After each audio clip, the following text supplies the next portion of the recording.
नमस्कार, video bulletin में आप सभी का स्वागत है। पेश है आज के मुख्य समाचार।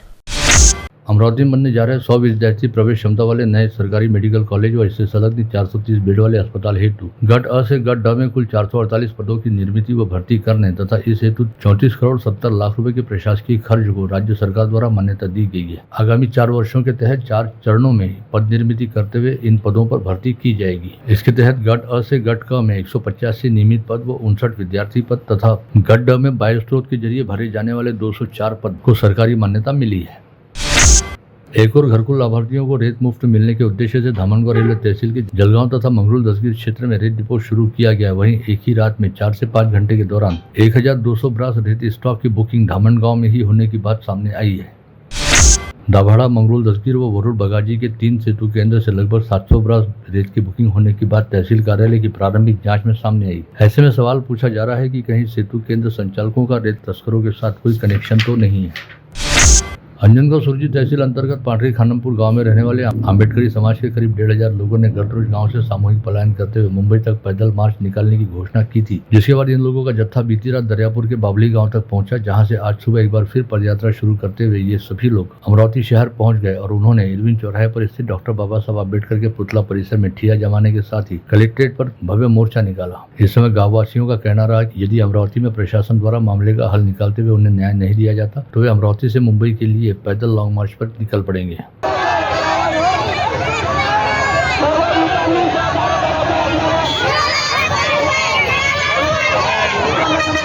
पांडरी खानापुर गांव में रहने वाले अम्बेडकरी समाज बंधुओं सहित रास्ते में पड़ने वाले विभिन्न गांवों के अम्बेडकरी समुदाय की शहर में आमद को देखते हुए शहर पुलिस द्वारा इरविन चौक परिसर से जिलाधीश कार्यालय तक अच्छा खासा बंदोबस्त तैनात किया गया था।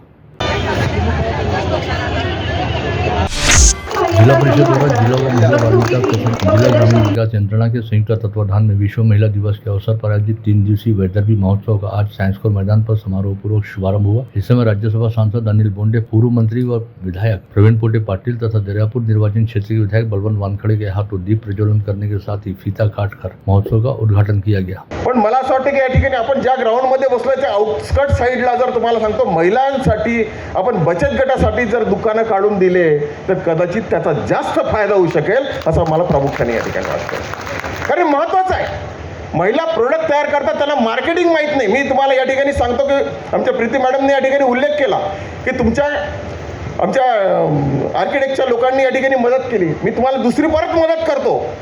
माझ्याजवळ 180 पोरं दरवर्षी MBA पास होतात। मी तुमचं मार्केटिंग करून देण्याची सुद्धा ताकद या ठिकाणी ठेवतो, हे सुद्धा जाहीर करतो। तुम्ही तुमचा प्रोडक्ट आणा, आम्हाला दाखवा, आम्ही तुमच्या प्रोडक्टचं मार्केटिंग सुद्धा करून देऊ शकतो। ही आमची ताकद आहे। तर ते कौशल्य आपल्यामध्ये निर्माण झालं पाहिजे। एक सुधाकर गायधनी नावाचे कवी आहे आणि कोणी चांगला माल असला ना, आपण जर चांगलं त्याचं रॅपिंग केलं नाही तर कोणी गिऱ्हाईक येत नाही।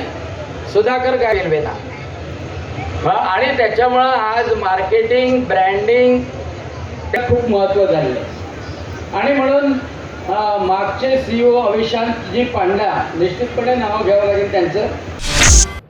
तीर्थक्षेत्र विकास प्रारूप अंतर्गत विदर्भ की कुलस्वामिनी अम्बा देवी व एकवीरा देवी मंदिर के विकास के साथ यहां आने वाले भक्तों के लिए मूलभूत सुविधा उपलब्ध कराने के लिए दोनों संस्थानों व मनपा के अधिकारियों की हुई संयुक्त बैठक के बाद कंसल्टेंसी के जरिए विकास प्रारूप तैयार कर प्रस्ताव को मनपा के जरिए सरकार के पास भेजने का निर्णय लिया गया। निविदा प्रक्रिया पूर्ण कर कंसल्टेंसी की नियुक्ति की जाएगी और 2 माह के भीतर सरकार को इस तीर्थक्षेत्र विकास के लिए निधि उपलब्ध कराने संबंधी प्रस्ताव भेजा जाएगा, जिसके तहत करीब 100 करोड़ रुपए की निधि की मांग की जाएगी। आगामी लोकसभा चुनाव ईवीएम मशीन के बदले बैलेट पेपर पर लेने की मांग को लेकर अमरावती जिला ईवीएम हटाओ देश बचाओ कृति समिति ने कलेक्ट्रेट पर प्रदर्शन करते हुए राष्ट्रपति, केंद्रीय निर्वाचन आयोग व सर्वोच्च न्यायालय के नाम से जिलाधीश सौरभ कटियार को निवेदन सौंपा। अमरावती महानगर पालिका की सर्वसाधारण वार्षिक योजना महाराष्ट्र नगरोत्थान अंतर्गत नवसारी प्रभाग में विभिन्न विकास कामों का भूमि पूजन आज पूर्व पालक मंत्री व विधायक प्रवीण पोटे पाटिल के हाथों हुआ। इस अवसर पर भाजपा पदाधिकारियों सहित संबंधित परिसर के अनेकों गणमान्य नागरिक उपस्थित थे। राजनीतिक कबड्डी से फुर्सत निकालकर मेलघाट के आदिवासी बच्चों के साथ मैदान पर उतरते हुए बडनेरा निर्वाचन क्षेत्र के विधायक रवि राणा ने आज कबड्डी खेलने का आनंद लिया, साथ ही कबड्डी के खिलाड़ियों का मनोबल भी बढ़ाया। जिले की सांसद नवनीत राणा ने आज जिले के आदिवासी बहुल मेलघाट क्षेत्र से आगामी लोकसभा चुनाव हेतु अपने प्रचार का श्री गणेश किया, जिसके तहत सांसद नवनीत राणा के प्रचार रथ का मेलघाट में आगमन हुआ। इस रथ को देखने हेतु तथा नवनीत राणा से मिलने हेतु क्षेत्र के आदिवासियों में अच्छी खासी उत्सुकता देखी गई। बडनेरा निर्वाचन क्षेत्र के विधायक रवि राणा ने आज भीम टेकड़ी परिसर में 12 करोड़ रुपए की निधि से किए जाने वाले सौंदर्यीकरण के कामों का भूमि पूजन किया। साथ ही उन्होंने कहा कि भीम टेकड़ी के विकास व सौंदर्यीकरण हेतु निधि की कमी नहीं पड़ने दी जाएगी। इस समय बौद्ध धम्म प्रचार समिति द्वारा विधायक रवि राणा के प्रति आभार भी ज्ञापित किया गया।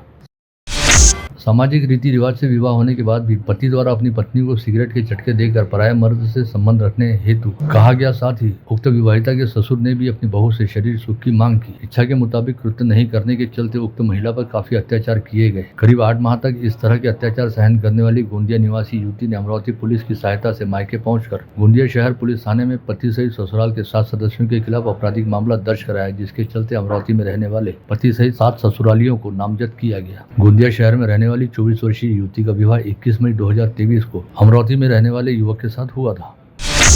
चांदूर बाजार के पास कोटूरी खेत परिसर स्थित नाले के निकट 2 लोगों ने 24 वर्षीय विवाहिता के साथ सामूहिक दुराचार किया, साथ ही उसे जान से मार देने की धमकी दी। पीड़िता की शिकायत पर चांदूर बाजार पुलिस ने निकेश उइके व सतीश इरपाचे के खिलाफ आपराधिक मामला दर्ज किया है।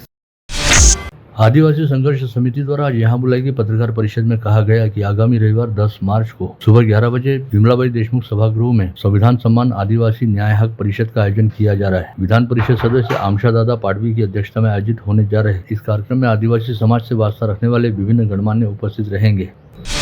संत खपती महाराज संस्थान द्वारा आज यहाँ बुलाई गई पत्रकार परिषद में बताया गया कि चांदूर रेलवे तहसील अंतर्गत बगापुर स्थित श्री संत खपती महाराज संस्थान में शनिवार 2 मार्च से 9 मार्च तक महाशिवरात्रि यात्रा महोत्सव का आयोजन किया गया है, जिसमें विभिन्न धार्मिक व सामाजिक कार्यक्रमों का आयोजन किया जाएगा।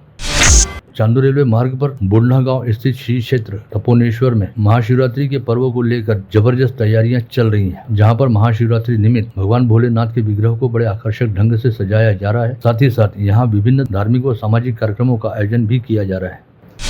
कैंप परिसर स्थित दयासागर अस्पताल को दाऊदी बोरा समाज के धर्मगुरु सैयदना मुफद्दल सैफुद्दीन की ओर से वेंटिलेटर मशीन भेंट स्वरूप प्रदान की गई। इस समय विधायक सुलभा खोड़के तथा सैयदना साहब के प्रतिनिधि के तौर पर दाऊदी बोरा समाज के आमिल यूसुफ खरगोनवाला सहित दाऊदी बोरा समाज के अनेकों गणमान्य उपस्थित थे। सभी गणमान्यों की उपस्थिति के बीच इस वेंटिलेटर मशीन को दयासागर अस्पताल में लोकार्पित किया गया। कामगारों का पंजीयन, नूतनीकरण और बांधकाम साहित्य वितरण में सुधार कर लाभार्थी कामगारों की असुविधा को दूर करने तथा चांदूर बाजार में आयोजित लाभार्थियों को साहित्य वितरण के नियम बाह्य कार्यक्रम की जांच करने की मांग को लेकर अचलपुर विधानसभा क्षेत्र के भाजपा प्रभारी प्रवीण तायडे ने कामगार आयुक्त को ज्ञापन सौंपा, जिसमें कहा गया कि कामगार विभाग के जरिए जिले के बांधकाम कामगार पंजीयन, नूतनीकरण और पंजीयन हुए लाभार्थियों को किट व साहित्य वितरण के नियोजन में लाभार्थियों की असुविधा हो रही है। शासकीय अधिकाऱ्यांच्या कर्मचाऱ्यांच्या हस्तेच वाटप व्हायला पाहिजे। एक पंचायत समिती असो, तहसील असो किंवा ग्रामपंचायत असो, कारण त्याच्यावर ग्रामपंचायतचा ग्रामसेवकाचा शिक्का आणि सही लागते। मग त्या सर्व साहित्य त्या ग्रामपंचायतमध्ये पाठवून लोकांना वितरित, त्या लाभार्थ्यांना वितरित केलं तर बरोबर राहील। आणि काल ते बच्चू कडूच्या कार्यकर्त्यांनी केलं, त्या कृत्याचा आम्ही निषेध करायला आलो। आम्ही आज आयुक्त कार्यालयात हे आंदोलन केलेलं आहे। आज आम्ही जोपर्यंत या विषयाचा पर्दाफाश होत नाही, निपटारा होत नहीं, तोपर्यंत आम्ही कार्यालय सोडणार नहीं। गतरोज चांदूर बाजार के भक्तिधाम परिसर में भाजपा व प्रहार कार्यकर्ताओं में मजदूरों को सामग्री वितरण कार्यक्रम के दौरान जमकर राडा हुआ था, जिसके बाद देर शाम प्रहार कार्यकर्ता संजय घोमकाले द्वारा दी गई शिकायत के आधार पर पुलिस ने गोपाल तिरमारे व अन्य लोगों के खिलाफ विभिन्न धाराओं के तहत अपराध दर्ज किया। गतरोज कार्यक्रम में हुई धांधली के बाद उक्त कार्यक्रम को स्थगित कर दिया गया था, जिसे आज संपन्न कराया गया। विदर्भ के प्रकल्पग्रस्तों की न्यायोचित मांग को लेकर उप मुख्यमंत्री व जल संपदा मंत्री द्वारा दिए गए आश्वासन की पूर्तता नहीं होने के चलते सैकड़ों प्रकल्पग्रस्तों ने आज अपने परिवार के साथ जिलाधीश कार्यालय परिसर में विदर्भ बलिराजा प्रकल्पग्रस्त संघर्ष संगठन के नेतृत्व में भूख हड़ताल करनी शुरू की। बडनेरा शहर व्यापारी सेल के संयोजक टेकचंद केसवानी के प्रयासों के चलते बडनेरा शहर के 17 सिंधी विस्थापितों को पीआर कार्ड मिले हैं। यह मामला विगत 11 वर्षों से प्रलंबित था। खुद को पीआर कार्ड मिल जाने के चलते बडनेरा शहर में रहने वाले 17 सिंधी विस्थापितों द्वारा राज्य सरकार के प्रति आभार ज्ञापित किया गया है। महाशिवरात्रि पर्व के निमित्त सनातन संस्था द्वारा शहर से जिले में स्थित 12 मंदिरों में सनातन ग्रंथ व सत साहित्य प्रदर्शनी एवं बिक्री का आयोजन किया गया है। इस बारे में जानकारी देते हुए सनातन संस्था की विभा चौधरी ने बताया कि अमरावती जिले के सभी जिज्ञासु व श्रद्धालु भाविकों द्वारा सनातन निर्मित सात्विक उत्पादनों की प्रदर्शनी का लाभ लेना चाहिए। आगामी लोकसभा चुनाव के मद्देनजर केंद्रीय निर्वाचन आयोग के निर्देश पर स्थलांतरित कर अमरावती से नागपुर भेजे गए पुलिस निरीक्षक मनीष ठाकरे व पुलिस निरीक्षक आशाराम चोरमले ने फिलहाल नागपुर में ही बने रहने में रुचि दिखाई है और विगत 4 मार्च को जारी तबादले के आदेश पर मैट से स्टे ऑर्डर प्राप्त करते हुए 1 माह के भीतर किए गए अपने इस दूसरे तबादले को खारिज करा दिया है। वहीं अमरावती से नागपुर भेजे गए राहुल आठवले व छत्रपति संभाजीनगर भेजी गई रेखा लोंढे एक बार फिर अमरावती वापस लौट रहे हैं। विगत 26 फरवरी को हैदरपुरा परिसर में सांसद नवनीत राणा के प्रस्तावित कार्यक्रम के बैनर और पोस्टर लगाने से संबंधित मामले में संबंधित प्रस्तावित कार्यक्रम के आयोजक के खिलाफ कड़ी कार्रवाई करने को लेकर सहायक निर्वाचन अधिकारी व उपविभागीय अधिकारी द्वारा शहर पुलिस आयुक्त के नाम निर्देश जारी किया गया। स्थानीय रामपुरी कैंप में संत डॉक्टर संतोष देव महाराज द्वारा भाविक श्रद्धालुओं को शिव कथा सुनाई जा रही है, जिसके तहत संत श्री ने अपनी मधुर वाणी में माता सीता व माता रुक्मिणी के बारे में उपस्थित भाविकों को बताया। फ्रेजरपुरा पुलिस थाना क्षेत्र अंतर्गत रहने वाली 23 वर्षीय युवती का विवाह उसके परिचय में रहने वाले प्रज्वल पाखरे के साथ हुआ था। पश्चात प्रज्वल पाखरे उक्त युवती को चांदू रेलवे स्थित ठाकुर लॉज पर कई बार लेकर गया और उसके साथ जबरन शारीरिक संबंध बनाए और बाद में प्रज्वल पाखरे ने उक्त युवती के साथ विवाह करने से इनकार कर दिया। इस मामले में फ्रेजरपुरा पुलिस ने प्रज्वल पाखरे के खिलाफ आपराधिक मामला दर्ज किया। कोतवाली पुलिस थाना क्षेत्र अंतर्गत रहने वाले रविंद्र मोजनकर नामक 43 वर्षीय व्यक्ति को चॉकलेट का लालच देकर अपने पड़ोस में रहने वाली बच्ची के साथ अश्लील कृत्य करने के मामले में नामजद किया गया है। मामले की जांच जारी है। इतवारा बाजार परिसर स्थित होटल में खाना खाने हेतु पहुंचे टाकरखेड़ा शंभू गांव के 2 युवकों में से एक युवक की हालत अचानक बिगड़ने के बाद उसे अरविंद अस्पताल भर्ती कराया गया, जहां पर इलाज के दौरान उसकी मौत हो गई। मृतक का नाम भारत स्वर्गीय बताया गया है। जिले के चांदुरबाजार तहसील में आने वाले फुगगांव सदापुर व अंजनगांव सूजी तहसील के साथे गांव में 2 युवा किसानों ने फांसी लगाकर आत्महत्या कर ली। मृतक किसानों के नाम फुगगांव निवासी रवि पलसपगार व सातेगांव निवासी दीपक निर्मल बताए गए हैं। चांदुरबाजार से बलगांव मार्ग पर सारडा जिन के निकट रोड डिवाइडर पर अवैध गोवंश से भरा वाहन टकराने से बंद पड़ गया, जिसके बाद वाहन चालक अपना वाहन छोड़कर मौके से फरार हो गया। इस पिकअप में कुल 13 गोवंश लदे हुए थे, जिसमें से एक गोवंश की घटनास्थल पर मौत हो गई। शिक्षक बैंक के 2 करोड़ रुपए के चेक को भुनाने का प्रयास किए जाने से संबंधित मामले में यह जानकारी सामने आई है कि शिक्षक बैंक के अध्यक्ष गोकुलदास राउत ने ही इस मामले में गिरफ्तार किए गए विक्रांत ठाकुर को 2 करोड़ रुपए का धनादेश दिया था। यह जानकारी सामने आते ही पुलिस ने यवतमाल की बैंक के सभी कर्मचारियों को बुधवार 6 मार्च को अमरावती बुलाकर उनके बयान दर्ज किए। विगत 27 फरवरी को सुबह 11 बजे कीर्ति शाला से एक पुलिस अधिकारी के बच्चे के अपहरण का प्रयास किया गया था, जो स्कूल प्रबंधन की सतर्कता के चलते असफल हुआ था। इस मामले में बच्चे की मां द्वारा दी गई शिकायत के आधार पर गाड़गीनगर पुलिस ने अपहरण का मामला दर्ज किया है।